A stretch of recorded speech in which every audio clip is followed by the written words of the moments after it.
بسم اللہ الرحمن الرحیم۔ مکتوبات امام ربانی مجد الفسانی رحمہ اللہ الباری، مکتوب نمبر 116، دفتر اول حصہ دوم۔ یہ مکتوب شریف صادر کی گئی ہے ملا عبد الواحد لاہوری صاحب کی طرف۔ ملا عبد الواحد لاہوری صاحب یہ وہ شخصیت ہے کہ اگر آپ لوگوں کو یاد ہو تو مجدد رحمۃ اللہ تعالی اپنی ابتدائی مکاتیب میں ایک مکتوب شریف میں اپنے مرشد گرامی کی کچھ بھیجے ہوئے مریدین اور سالکین کے بارے میں ارشاد فرما رہے ہیں کہ ان لوگوں کو جو آپ نے میرے طرف بھیجے ہیں وہ اب ترقیات کر رہے ہیں۔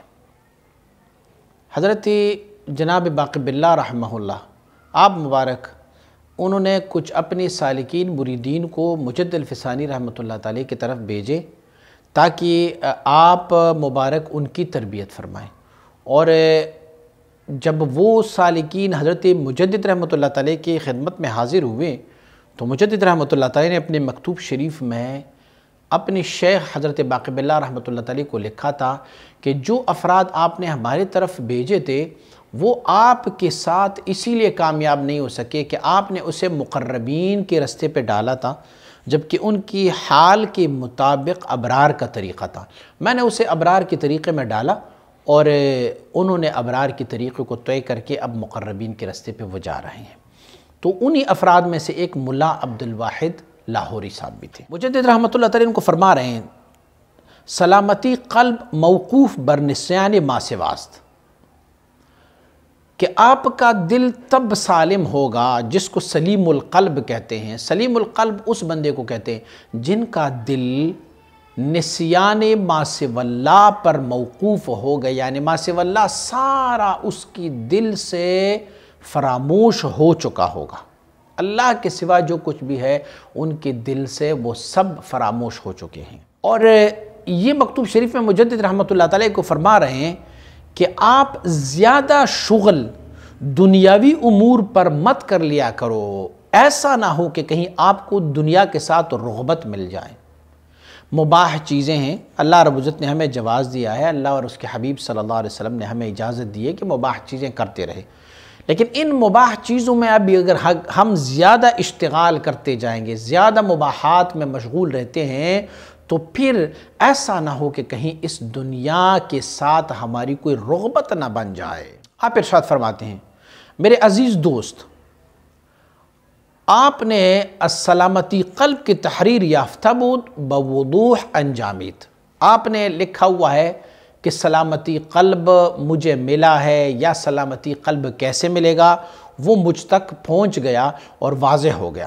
ہاں، سلامتی قلب موقوف ہے اس بات پر کہ ما سوی اللہ سارا کچھ آپ کی باطن سے نکل جائے، نسیان آ جائے، فراموشی آ جائے ما سوی اللہ کی، یعنی ما سوی اللہ جتنی بھی چیزیں آپ اسے بھول جائیں اور وہ آپ کے قلب سے اتنے تک دور ہو جائے بحدی کی اگر بتکلف یاد اشتہند بیاد نیاور، اتنی حد تک وہ آپ کے باطن سے، آپ کے قلب سے ما سوی اللہ اتنا نکل جائے کہ اگر تکلفاً بھی آپ غیر کو یاد کرنا شروع کریں تب بھی یاد نہ آئیں تو پھر کیا ہوگا؟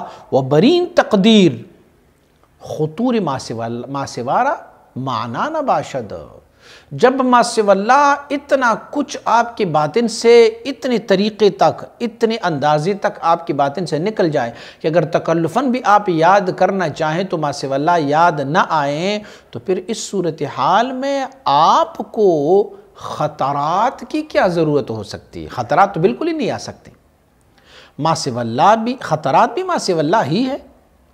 تو اگر ایک بندے کا قلب اتنا سالم ہو جائے، اتنا سلیم ہو جائے، اتنا پاک ہو جائے کہ ما سوی اللہ کو اگر زبردستی بھی یاد کرائی جائے تو اسے یاد نہ آئے تو پھر اس بندے کو خطرات اور وساوس کیسے آ سکتے ہیں؟ اب جب ایسی صورتحال ہو گئی کہ ما سوی اللہ سب کچھ باطن سے نکل گیا، تکلفاً بھی یاد کرائے تو یاد نہ آئے، اسی طرح جو خواطر ہے، جو وساوس ہے وہ بھی آپ کے باطن سے نکل جائے تو اس حالت کو کیا کہتے ہیں؟ این حالت معبر بفنائے قلبی است، اس کو فنائے قلبی کہتے ہیں۔ یہ اب فنائے قلبی ہوا اور قدم اول درین را، اور یہ پہلا سٹیپ، پہلی سیڑھی اور پہلا قدم ہے اس سلسلے میں۔ سلسلہ یا نقش بندیہ میں یا منازلی سلوک طے کرانے میں سب سے پہلا پایا، سب سے پہلی سیڑھی، سب سے پہلا قدم وہ فنا ہے۔ اور فنا کو میں نے آپ کو بتایا کہ فنا کس کو کہتے ہیں؟ ما سوی اللہ، سارا کچھ آپ کے باطن سے نکل جائے، خطرات و وساوس کا وہاں پر کوئی حل نہ ہو، کوئی خطا و وساوس وہاں پر دخل انداز نہ ہو، اس کو کہتے ہیں فنائے قلبی۔ اور فنائے قلبی جو ہے یہ پہلا سٹیپ ہے طریقت کی راہوں میں۔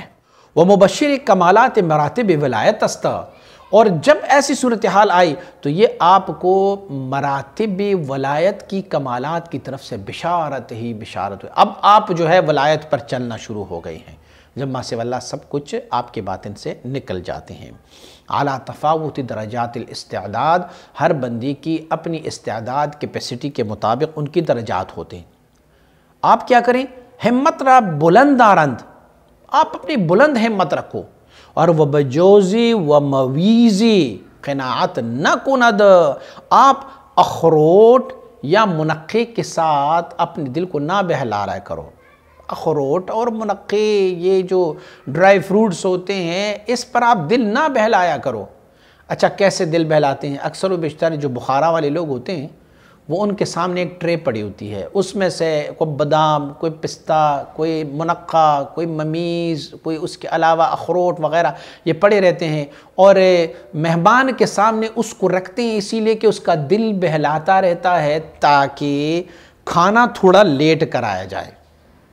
کھانے کے انتظار میں مہمان بیچارہ بیٹھا ہوتا ہے، وہ چھیلتا رہتا ہے، ایک ایک دانہ منہ میں ڈالتا رہتا ہے، اس میں سے وہ یا پھر یہ معنی ہے کہ چھوٹے بچوں کو جب بہلایا جاتا ہے نا تو ان کے سامنے، آج کل کا دور جو ہے جدید دور ہے، اس میں تو موبائل سے دل بہلاتے ہیں بچوں کے، یا پھر اس کے علاوہ اس کو جو الیکٹرانکس کھلونے ہیں یا ٹوائز ہے اس سے دل بہلاتے ہیں۔ پرانے زمانے میں بچوں کو بہلانے کا طریقہ یہ ہوتا تھا کہ ان کے سامنے کوئی اخروٹ، کوئی ممیز، کوئی ڈرائی فروٹس وغیرہ رکھا جاتے تو وہ اس میں سے دل بہلاتا رہتا تھا۔ تو مجدد رحمۃ اللہ تعالی آپ ایسا مت کر لیا کرو، اپنی بلند ہمت رکھو، ان چیزوں پر، یہ شہود و مشاہدے اور مکاشفات اور ان پر اپنے دل کو نہ بہلاتے رہو۔ ان اللہ یحب معالی الہمم، اللہ رب العزت پسند فرماتے ہیں بلند ارادوں والوں کو، جس کی ہمت بلند ہوتا ہے، ارادے بلند ہوتے ہیں، اللہ کریم اسے پسند فرماتا رہتا ہے۔ اس پر آپ موقوف نہ رہو کہ بھئی صرف مجھے قلب میں سلامتی ملی ہوئی ہے اور بس۔ مجدد رحمۃ اللہ تعالی فرماتے ہیں قلب کی سلامتی آپ کو ملی ہے، یہ تو فرسٹ سٹیپ ہے، وہ بھی ستاروں سے آگے جہاں اور بھی ہے۔ یہ جسٹ یہ نہیں ہے کہ آپ کا دل جو ہے وہ سلامتی ہوا اور آپ اسی پر قناعت کرتے جائیں، نہیں، آپ بلند ہمت رکھو، اللہم الرفیق الاعلی، بس وہی کر لو۔ از کثرت اشتغال با امور دنیاویہ خوف رغبت از درین امور دنیہ، زیادہ اگر آپ شغل کریں گے نا دنیاوی امور میں تو پھر کیا ہوگا؟ یہ خوف ہوگا کہ آپ کو آہستہ آہستہ دنیا کے ساتھ محبت ہوتی رہی۔ چھوڑ دے یار اس ساری چیزوں کو، ان جھمیلوں کو چھوڑ دے۔ جتنا آپ دنیاوی چیزوں کے ساتھ کثرت ان کی استعمال کرتے رہیں گے تو پھر کیا ہوگا؟ اتنی اس کے ساتھ رغبت بڑھتی جائے گی، اتنا ہی آپ کا دنیا کی طرف میلان ہوتا رہے گا۔ اور آپ فرماتے ہیں زنہار بآن سلامتی قلب غرہ نشوند، کہ امکان رجوع است، اللہ اکبر۔ آپ فرماتے ہیں صرف اس پر مغرور نہ رہو کہ بھئی میرا قلب سالم ہے۔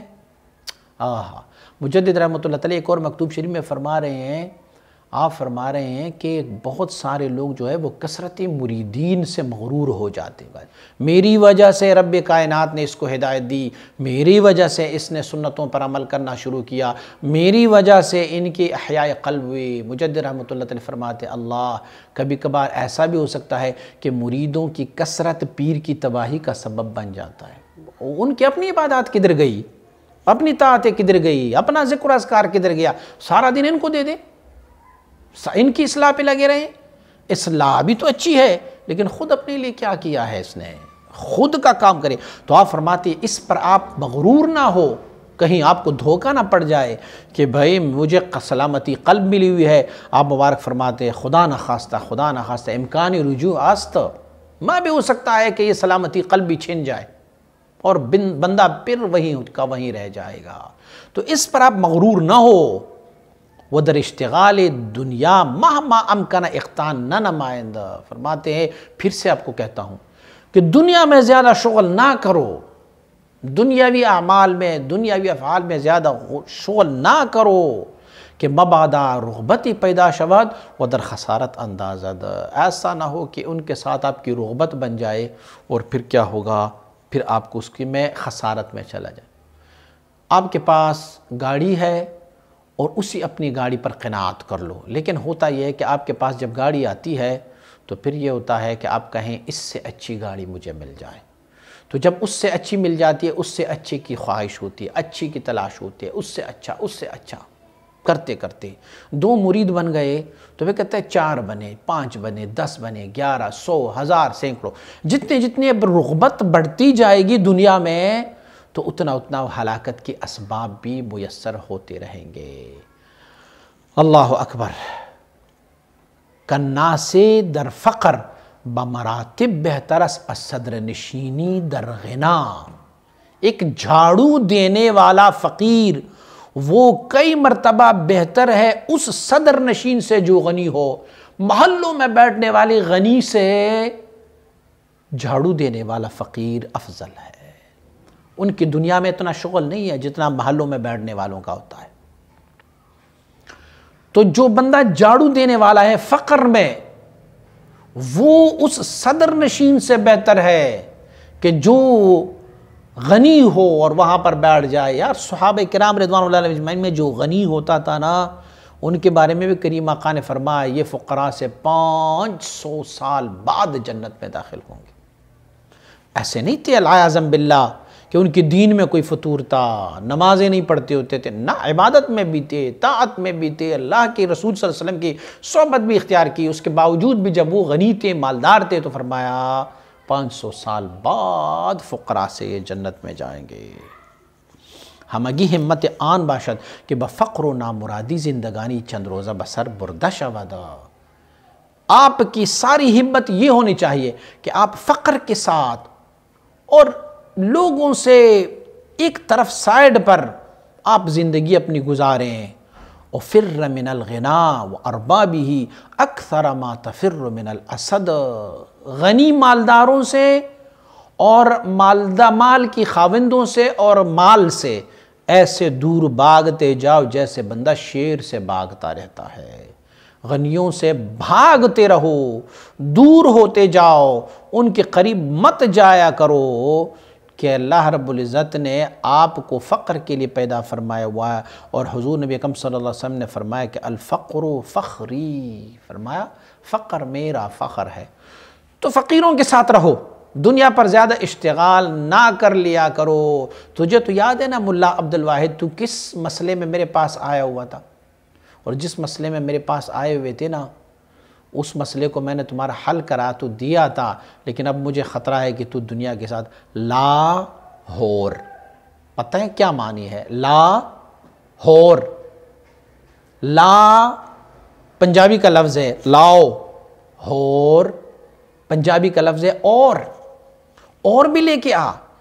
تو لاہور ایک ایسا شہر ہے نا، اس میں جب آپ ایک دفعہ پڑ گئے غنا میں دنیا کی طرف، تو یہ تجھے کہے گا کہ لاہور لاہور لاہور، تمہارے پاس مال ہو، دولت ہو، تو پھر یہ تو لاہور میں رہنے والا ہے، اسی لیے تجھے میں نصیحت کرتا ہوں کہ بھئی لاہور میں نہ پڑھو، بلکہ اللہ رب العزت کی یاد، ذکر، فکر اور فقر اور غنا میں پڑھتے رہو۔